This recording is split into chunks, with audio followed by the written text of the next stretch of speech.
Hi friends, in our time together today, I'm going to share my practice session of the Mountain Road Reel.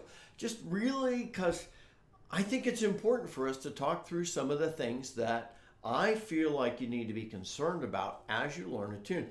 Now, this isn't just me, this is a lot of best practice being shared from other musicians from whom I've learned over the decades. So, the first thing remember is you're going to learn the core of the tune at a pace where you're comfy.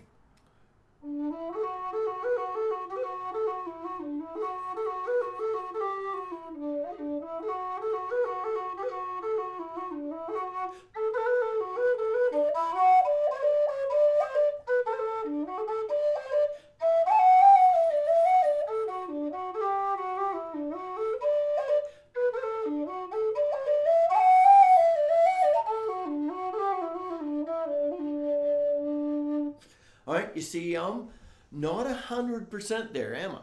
But also notice I'm now comfortable enough that I could start adding in a layer of some ornamentation at that pace. Now, when I'm really feeling it, I can play it a little faster and ornament it more nicely. But this is the start of my practice session. I think I've warmed my Howard up, so I'm going to do my Howard and my Wild Irish for us on this, just to show some different things. So remember, you're learning the core of the tune, and then you're going to reach the point where as you're learning the core of the tune, your fingers and your body just want to start ornamenting it. There will reach a point where you're not satisfied playing.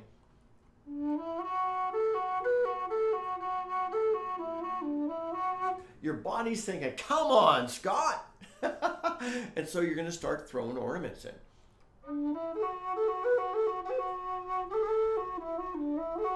Now, a thought on ornaments on a tune like the Mountain Road Reel.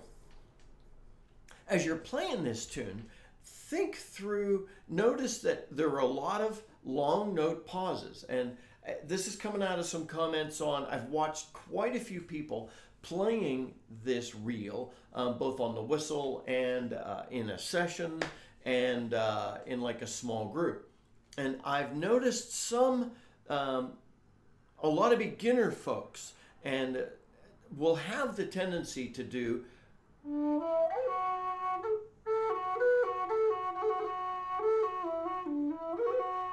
they're ornamenting only the held notes. Now, that's great. That's a good step in. But don't fall into that temptation. Make yourself learn to throw variation in as you're playing the tune.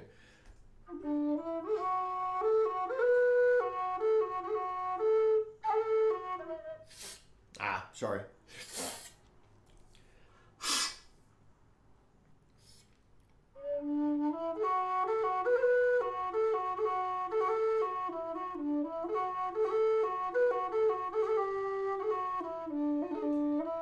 Okay, you've got a held note there. Start thinking through the different places you want to add ornaments in other than just the long held notes. But yeah, those long held notes, you gotta hit those. It's a reel, so you've got to ornament those puppies. Like stepping into the second part. I'll step into it. Okay, that B, I bounced off of that with a tap, even though it's an eighth note. Okay, you've got a double D there. You've got to do a cran with that. That is like a roll, but it's like two cuts above, because you can't roll because there's no lower note. And then you're coming right back to the D, leading into the second part. A D followed by a quarter note D followed by an eighth note D. So you've got to do something there. And then on that A, you're stepping down. And so I think it's fun to ornament into that A.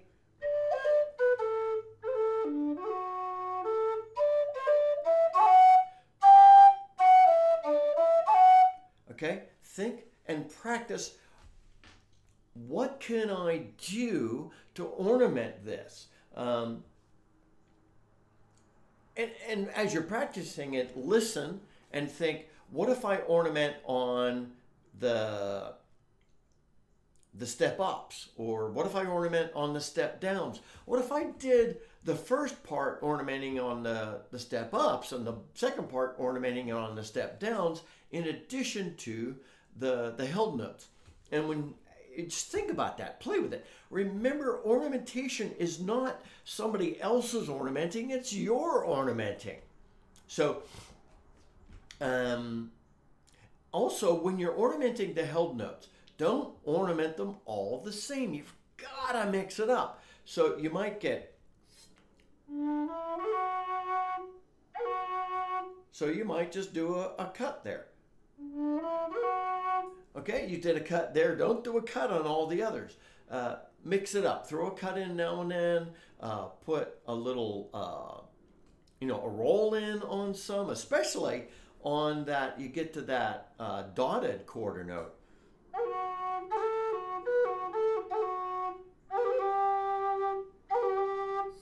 That's a great place for you to throw a roll in. So anyway, learn it, ornament it, increase the speed, and vary your ornamentation through. Let me just try a run through with a few thoughts on my Wild Irish, and then we'll close ourselves down. Okay, as I play this through and slow it down just a bit, I really realized, like I said when I was playing my Howard, that you've got to mix up the ornamentation. And I'll play it through one time doing this, and then I'll play it another time doing that, and see which one I think feels better. And dial it back just a teeny bit. I'm trying to play it a little faster, but I'm going to dial it back a bit. It's a funny ad. I do notice there's a difference, like we've said, between the sound of a whistle. The high D and the low D are a different tone quality. But also, interestingly, each individual whistle wants to be played a little differently. And I find that.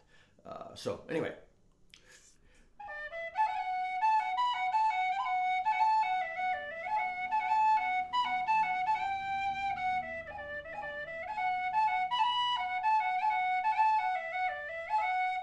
You'll notice that on some of the run phrases, I'm actually slowing down a little to stick an ornament in. That's me deciding, well, I think I want to try this. Okay, I'm not going full speed. I've got to stick this in there, and then my next run through, I'll pick that up. So I'm going to pick up at that lead in to the second part.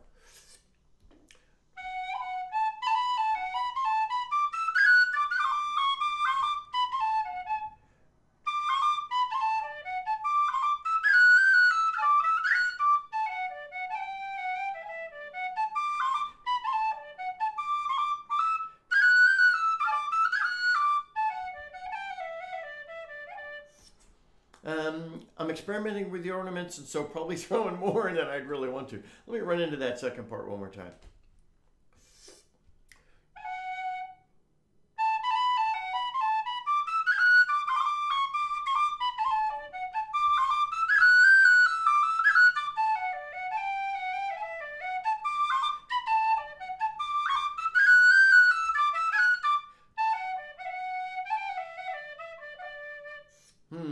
A little clumsy in places, but the other thing I'm thinking, you've got to get the feel of the rhythm, and the ornamentation and expression need to support the flow. So the tune's going.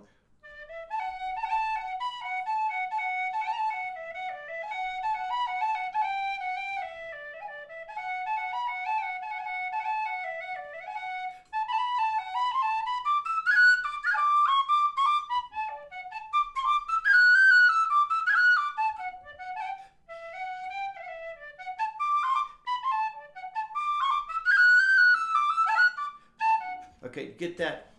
I know it's running, but you also want a little bit of a lilt to it. So anyway, my current practice session, I'm working on it still. I feel like I know the tune okay, but at the same time, I'm still and I really waited on working on my practice so that I could do this with you today. Where do I want to ornament it? How do I want to accentuate the rhythm and yet still keep that running to the races real feel? So anyway, you do what you're thinking. Core the tune. Start adding in some ornamentation and expression. Don't be boring with it. Throw some ornaments into the runs as well. Decide, think, experiment where you want to put those, and then practice on picking up the pace. Bit of a rough practice session for me, but I want to share it with you because this is the reality, right? Until next time, my friends, this is Scott Shade. Happy whistling and enjoy the Mountain Road Reel.